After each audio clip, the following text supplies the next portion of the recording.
It's a big week of new releases post Steam Next Festival since developers got out of the way of 2,000 plus playable demos, so we have action platformers, RPGs, a fun-looking physics mayhem title, roguelites and much more, so let's begin with Dragonkin the Banished, an isometric action RPG set in a fantasy world, in which you have to defeat the Dragon Lords in order to save the world. Similar to titles like Diablo and Path of Exile, this looks like the classic loot-focused action that we have come to know and love, with 3 unique playable character classes at launch with 1 more to be added, since yes, this will be an early access release, but if you're a fan of the genre, keep an eye on this. Shifting gears, an adorable looking game is Sugardew Island, your cozy farm shop, in which you have to manage a charming farm shop nestled within a tranquil island setting. As the shopkeeper, your daily responsibilities include tending to the animals, cultivating crops and crafting goods to sell to the island's inhabitants, known as the forest folk. It emphasizes a relaxed and pressure-free experience, such as having no in-game timer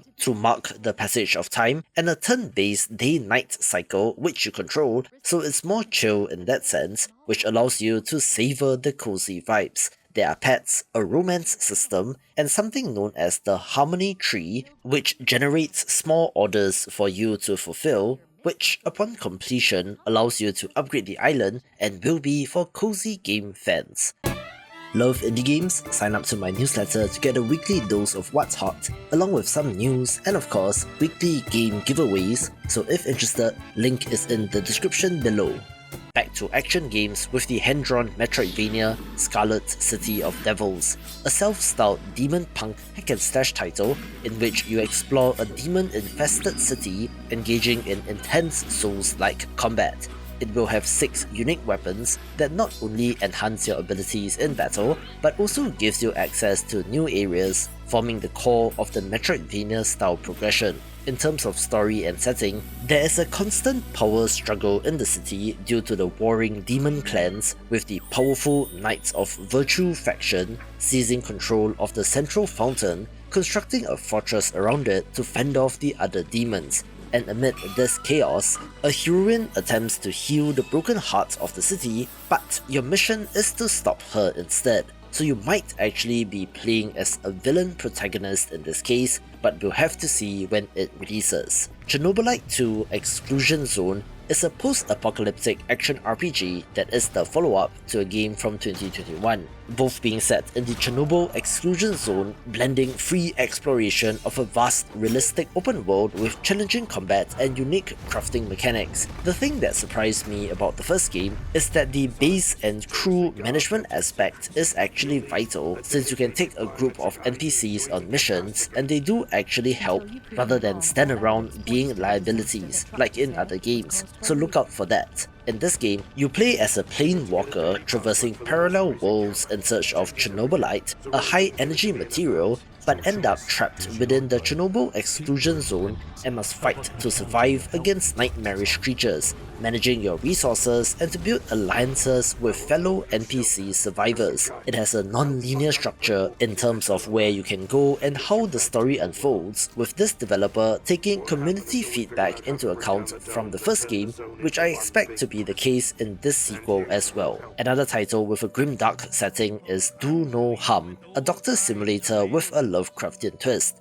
As the village doctor, you have to diagnose and treat patients using obscure and cryptic medical procedures, making decisions that impact their health and also your reputation among the villagers. Complicating things is the eldritch horror atmosphere of the game, since nightmarish entities and anomalies exist in this world, where they can warp reality, causing hallucinations and even to deceive you with regards to treatment results, which will affect your sanity. There is an ongoing proxy war between 2 cosmic deities in Azathoth and Cthulhu as the backdrop of this, where your decisions will influence the fate of the village and humanity. You have a book of medicine to diagnose patients and select treatment, experimenting with remedies and praying to whichever deity that the treatment works, with the outcomes of said treatments on the villagers leading to 12 different endings after 30 in-game days, whose demo was very well received, so do pick this up.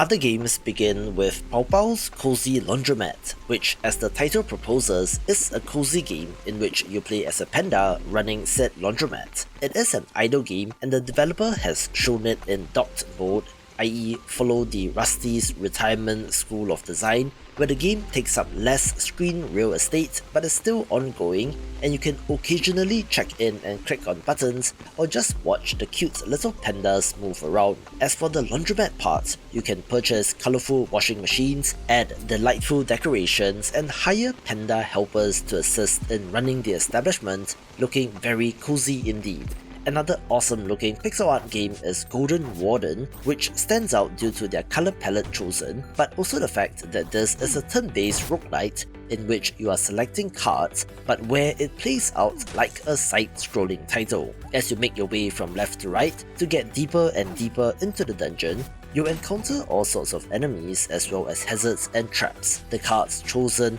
affect which weapon you can use, how many spaces you'll move, and more, adding a layer of strategy, but yet still remains relatively accessible on your quest for the treasure protected by the Golden Warden. An unconventional roguelite title is Grimoire Groves, in which you play as a witch seeking to rejuvenate a once thriving forest, now devoid of its magical inhabitants. To do so, you must master elemental magic by unlocking and customizing spells, blending various elements together in order to create unique effects. Exploration is key as you forage for resources, craft items, and cultivate plant creatures to restore the forest's vitality. And by building relationships with the mythical forest spirits, this further enhances your magical abilities so that you can uncover the secrets of the grove. As such, it is a roguelite dungeon crawler, but not taking the usual combat-heavy approach, also looking pretty wild in terms of art style and visuals,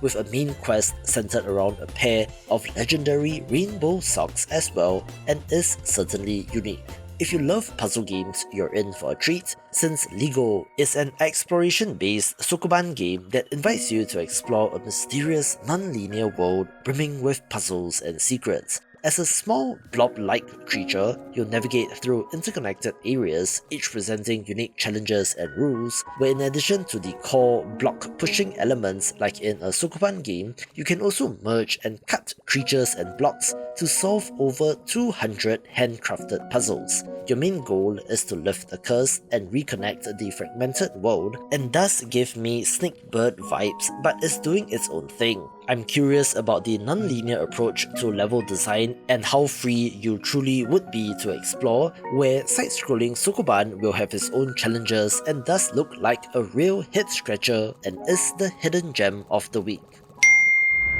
Horror games are not usually my thing, but Lost Lullabies, The Orphanage Chronicles has my attention, a first-player co-op horror game set in 1980, drawing inspiration from a real-life story of an orphanage devastated by a fire in 1960. Playable solo or with up to 4 players, your mission is to identify and expel malevolent spirits haunting the orphanage, and thus follow a long line of such titles that can probably be traced back to Phasmophobia. Interestingly, there will be a 4-chapter story mode, with the first 2 chapters available during its early access launch, with gameplay mechanics requiring you to uncover the tragic pasts of various ghosts. Presenting each story as a puzzle, you need to solve these to neutralize the malicious spirits or to bring peace to benevolent ones, with the creepy orphanage setting being about as classic as it can get when it comes to horror games. The layout of the levels will shift during each playthrough, so there is replayability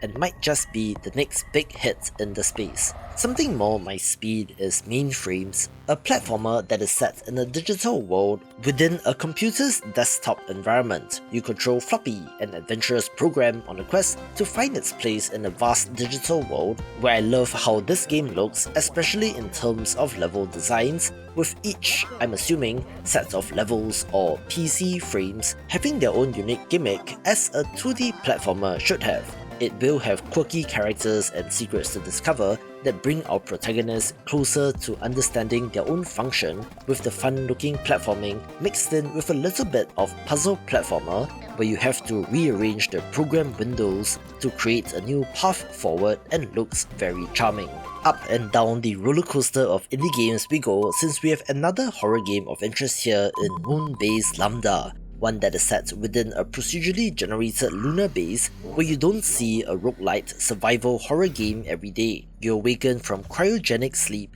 to find the base eerily silent, and then you realize that there is an unidentified creature lurking in the shadows. Being able to hear it but are unable to see it, now having to find a way to escape. This game is all art style, having sick looking visuals where you're searching for scarce resources and piecing together what you need to survive, hiding and sneaking past the enemy, alien isolation style, as you hope to escape before you get killed. But even if you do, the procedural generation means that your next run should be a fresh experience and looks pretty cool. I've had my eye on Morkull Ragast's Rage, since at one point this was described as a Metroidvania, but the developer has removed any mention of that from their Steam page, instead opting for 2D video game that combines platforming and action with a touch of exploration. Probably the right move if they were trying to set expectations, in which you play as Morkull, the god of death and darkness, who wants to escape a realm that is containing him so that he can go about on a quest of world domination.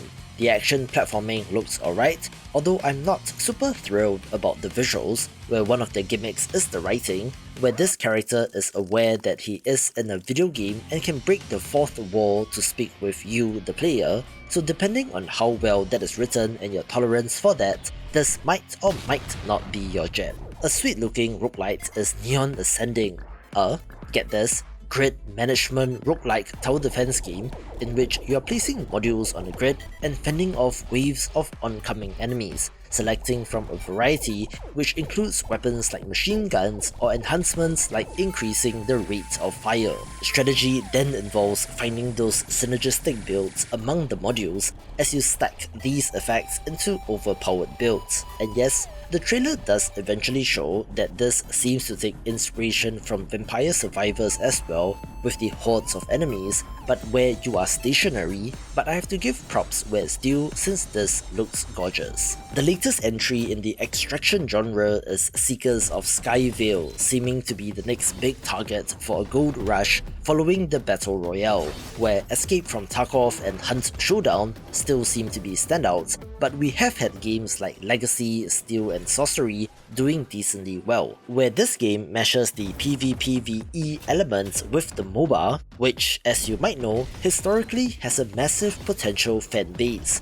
You are battling both monsters and other players for valuable loot and have to get out before you get killed if you want to keep it, although MOBA players seem to be pretty locked in with either League or Dota, so let's see how this does. Alright, this is not an indie game, but I want to give Suikoden 1 and 2 HD Remaster, Gate, Rune and Dunnan Unification Wars a mention as well, since these two Suikoden games are cult classic JRPGs of note, since it had over 100 playable characters that you could add to your JRPG party, blowing minds back in the day and still remains an impressive feat today. This HD remaster is a collection of the first two games with, of course, enhanced graphics and improved gameplay features, including quality of life improvements such as autosave and battle fast forward options, which have been incorporated to streamline the gaming experience. Konami is of course not indie, but things have a funny way of coming around full circle, since many indie games are inspired by or are spiritual successors to classic titles, so it's worth playing whether or not you played it back in the day.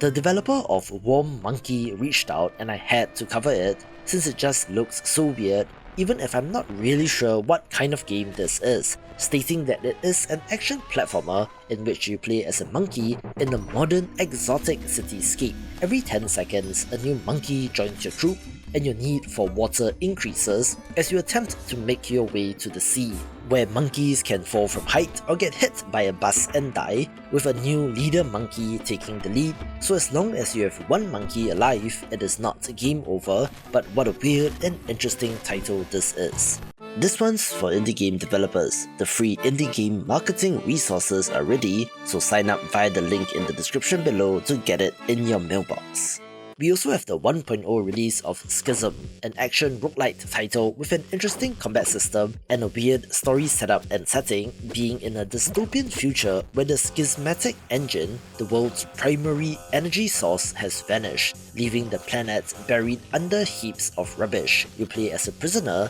tasked with finding said engine, but whose spaceship crashes into the tallest trash mountain, where you only have a cheap replica of the engine and a rudimentary firearm to start your journey. This is your classic room-based action roguelite with bullet hell combat, where you will of course notice the frequency switching mechanic inspired by Ikaruga, allowing players to phase through colored bullets by matching their frequency, adding a layer of depth to the chaos of the bullet hell combat. It has a leveling system with 8 stats to enhance, over 220 relics, offering diverse enhancements, and more than 60 weapons ranging from practical to outlandish, all customizable to suit your individual playstyle. And in line with more classic roguelikes, you can also align with 24 different gods, earning their favour to gain unique boons, with the 1.0 release adding extra final bosses, secret areas, 200 plus items, 40 plus weapons and 20 plus gods, and much more. Do note that progression in this game comes in the form of unlocking and adding stuff to the item pool so that they have a chance of showing up in future runs, which is not the grindy style of roguelite upgrades and is old school in that sense. I'm not sure if you can call this indie, since Skyveil Legend of the Five Rings is set in the world of Legend of the Five Rings, a world created in 1995 which has spanned card games and tabletop RPGs, with this being the first video game in this universe and is a roguelite auto-battler. You train unique samurai, embark on missions, and fight your way through procedurally generated runs, differing in terms of enemies encountered as well as battlefield layouts. You have to level up your samurai and find powerful card synergies, with each defeat unlocking new strategic skill tree options and more powerful cards to combat the growing threat in the Shadowlands, where I really do like the art style here, and the setting seems cool,